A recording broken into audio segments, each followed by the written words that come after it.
It is a story of a woman whose perfectly imperfect life made her who and what she is today. It's the story of a woman who, in pursuit of her dreams and aspirations, made other people realize that if you think that your life is hard and you're giving up on that because you think your life is unfair, think again. Because when you think that way, you are being unfair to your own self. It's the story of a woman who made people realize that sometimes problems are not too big. We are too small because we cannot handle them. It is the story of a woman who with time realized that real happiness doesn't lie in success, money, fame. It lies within. Real happiness lies in gratitude. I believe in the power of words. Many people speak before they think. But I know the value of words. The words can make you, break you, they can heal your soul, they can damage you forever. So I always try to use the positive words in my life wherever I go. They call it adversity, I call it opportunity. They call it weakness, I call it strength. They call me disabled, I call myself differently abled. They see my disability, I see my ability.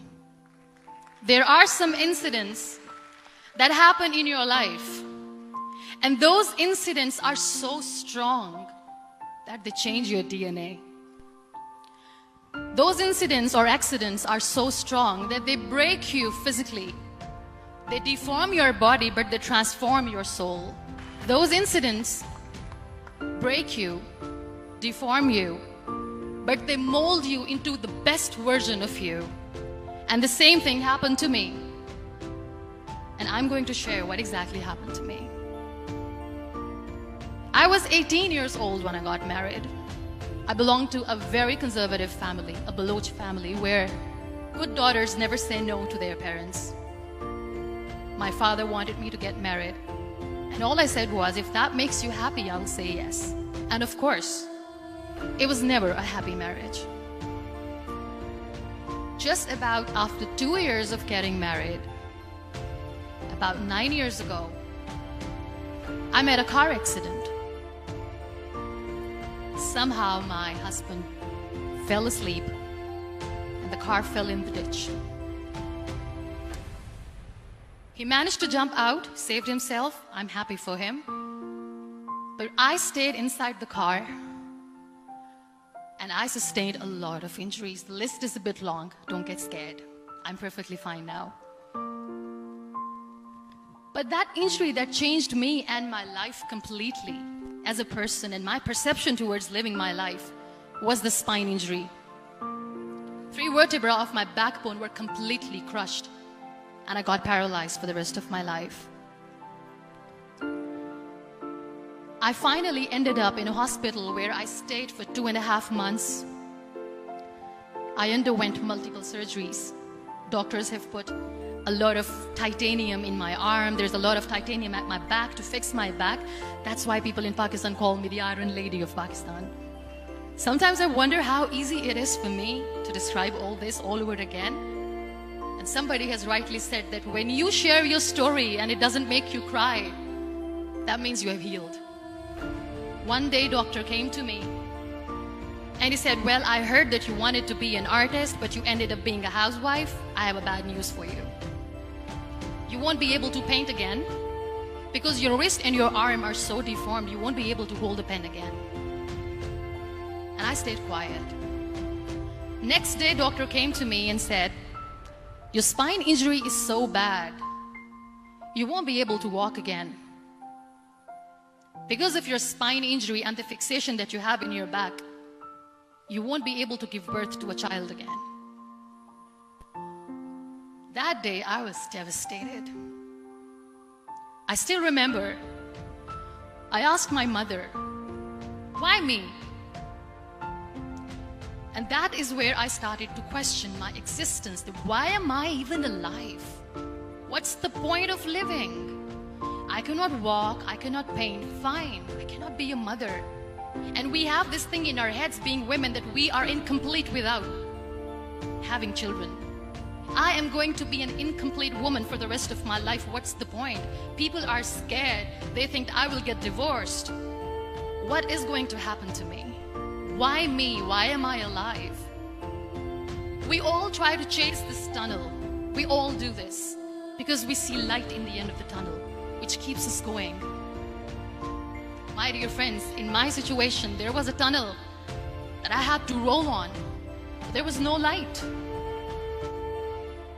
And that is where I realized that the words have the power to heal the soul. My mother said to me, "This too shall pass. God has a greater plan for you. I don't know what it is, but He surely has." And in all that distress and grief, somehow or the other, those words were so magical that they kept me going. I was trying to put that smile on my face all the time, was hiding. It was so hard to hide the pain, which was there.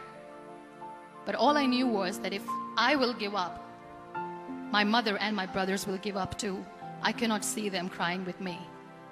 So what kept me going was, one day I asked my brothers, I know I have a deformed hand, but I'm tired of looking at these white walls in the hospital and wearing these white scrubs.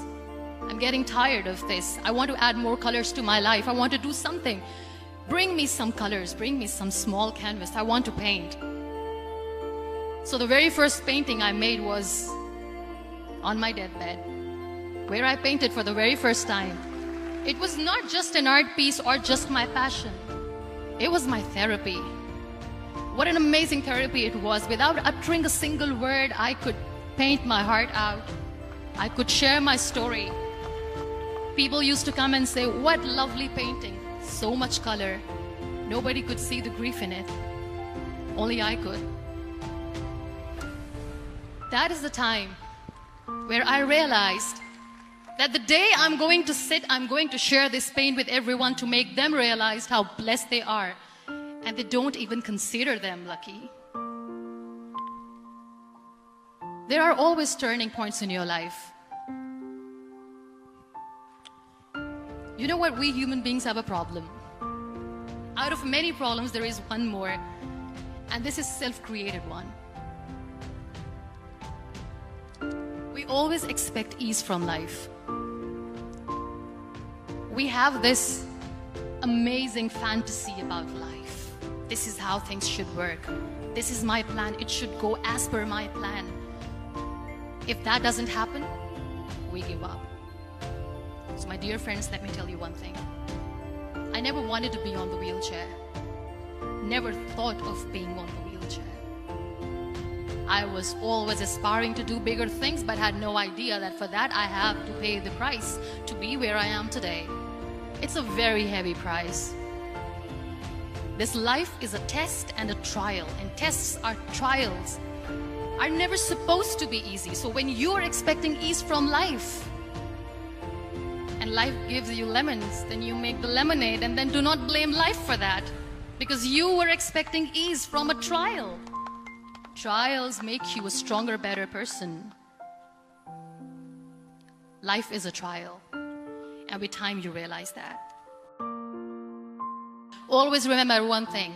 On the road to success, there is always we, not me. Do not think that you alone can achieve things. No.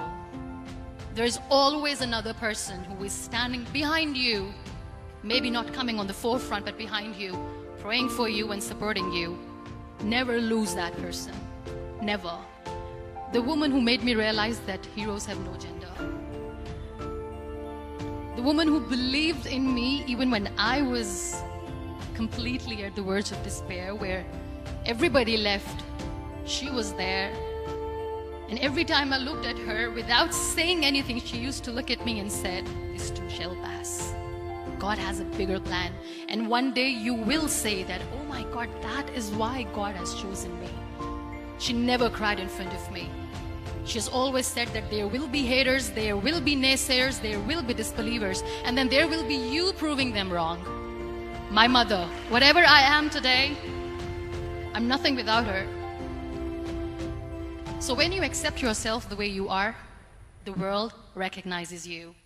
It all starts from within.